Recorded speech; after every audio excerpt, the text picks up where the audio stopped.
Hi, this is Darla from stampingunderdarktutorials.blogspot.com. I'm going to do a quick Cricut craft room tutorial. I've downloaded the desktop version, I've opened it, and I'm going to log in. You can also use the web one, but then you can't cut from it, you can only design. The project we're going to do today is a cute little clock card. Here it is here. And it's the autumn terracotta paper, and I have covered the clock face with liquid glass as well, and I don't think you can see that, but it is, there we go, it's actually shiny on the clock face. I have used the Key Moment stamp set for the clock, B1392, and I have also used the wood grain stamp from the Universal Backgrounds, D1477. I used that with chocolate chip ink, and I also ran the chocolate chip ink on across to add a little extra, as well as some black around the edges.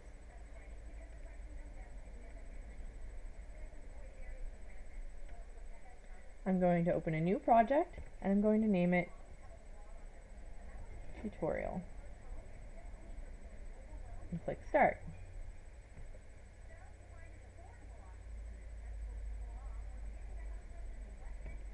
When it opens, it'll be on the Cricut Everyday cartridges, the first one in the list. It should show you when it comes up. You can either link the cartridge if you own it, and it will walk you through it by clicking here, or buy it as a digital version on the Cricut.com website by clicking here, and it will walk you through it. It doesn't instantly buy it, it doesn't know your payment information, don't worry. If you click it by accident, it's not a big deal. You can choose your cartridges from here by going to Cricut Famous Friends, and there's our cartridge, close to my heart, Art Philosophy. You can, if you have linked your cartridges, you can find it in the My Cartridges, and it will be there if it's linked. Mine is linked, so it is there, and my link button is grayed out because mine's already linked. If you don't want to link it, but you want to be able to access it quickly, you can add it to your wish list, and you can do that under the Options tab. Also under the Options tab over here, I'm going to change a couple things. I'm going to go to the Craft Room tab here. Inches is my measurement. If yours is different, that's fine. It's whatever you're comfortable using. You can change your dial size that it brings things up on the screen at. I like to have my matte layers enabled and my fill mode enabled, and I'll show you what the fill mode does. I'm going to add a circle, which is what that clock face is, in 1 3/4 inches. With fill mode not enabled, it just comes up as the cut lines. If I enable the fill mode, it comes up in color. I'm going to change my dial size back to 2.5 for the rest of this project. I'd like to add this piece here, the third row down, 8th button over, and I'm going to add it to a new layer. I'm also going to add the card shape, same button on a new layer, and I'm also going to add the layer, same image, new layer. If I wanted to weld these together, and what I mean by weld is to join them together and cut them as one piece instead of two, then I would want to put them on the same layer. So if I took this circle and said new layer, and add another circle and add it to the current layer, now when they overlap,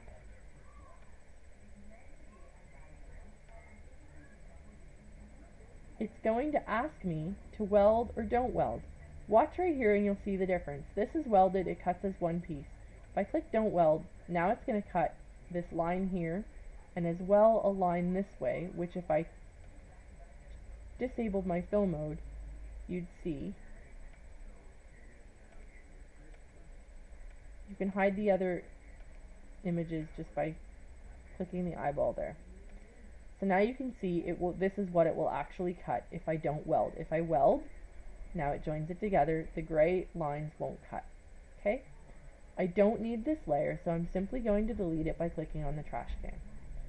As I said, you can hide or view your other layers by clicking on the eyeball. I'm going to bring them all up. I need to re-enable my fill mode and come back.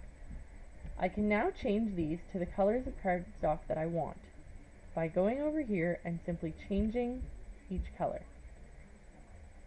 I am using autumn terracotta, so I'm picking an orange. It's not the exact color, but it's close enough for me.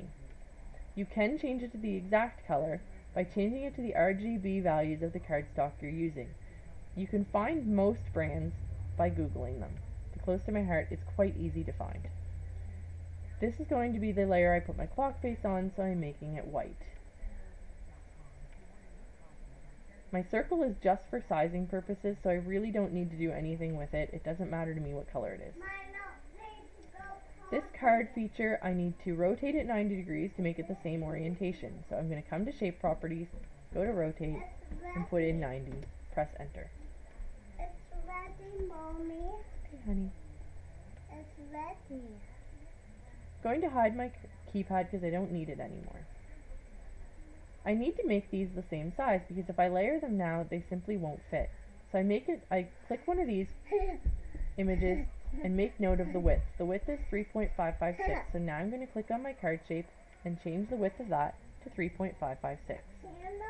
With this infinity symbol darkened, it will change it proportionately. If I gray out that infinity symbol by simply clicking on it, I can change either just the width or just the height,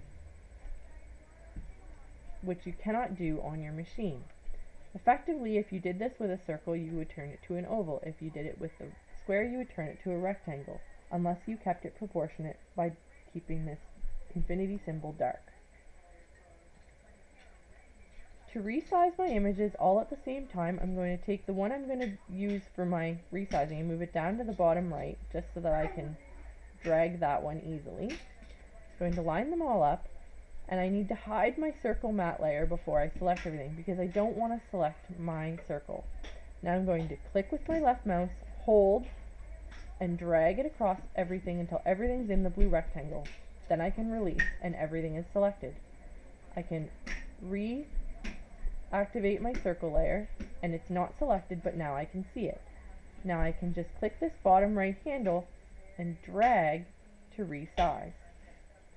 And you can just click somewhere else and move it to realign it up and drag until you get something you're happy with.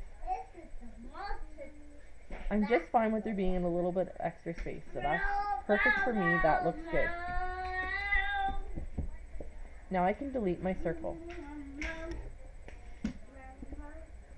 When I'm ready to cut, I simply move my images so that I only have to load my cardstock once. So I'm going to move my white over here so I can put my white cardstock there and my autumn terracotta over on the left. When I click cut now, I select my machine and it will bring up each shape. I can either go with what it brings it up, and when I load my mat and click cut, and as soon as it's done cutting, it will unload my mat and it will move it to the next thing. So I would load that cardstock and click cut again. Or I can scroll through the images to the one I want by using the left and right arrows here. Or if I want to do what I had set it up to do and do it all at once, I click all layers, one page from the drop down menu up here. This is also where you'll find your multi-cut. So if you're cutting your thicker materials and you need to cut it more than once to get through the material, you would change this here. I'm not going to cut mine, I already have mine done, so I'm just going to cancel out. I want to show you a few other features, which is the font feature. I'm just going to hide those other layers and make a new layer, just to show you this. And I'm going to my font. I'm going to select our cartridge.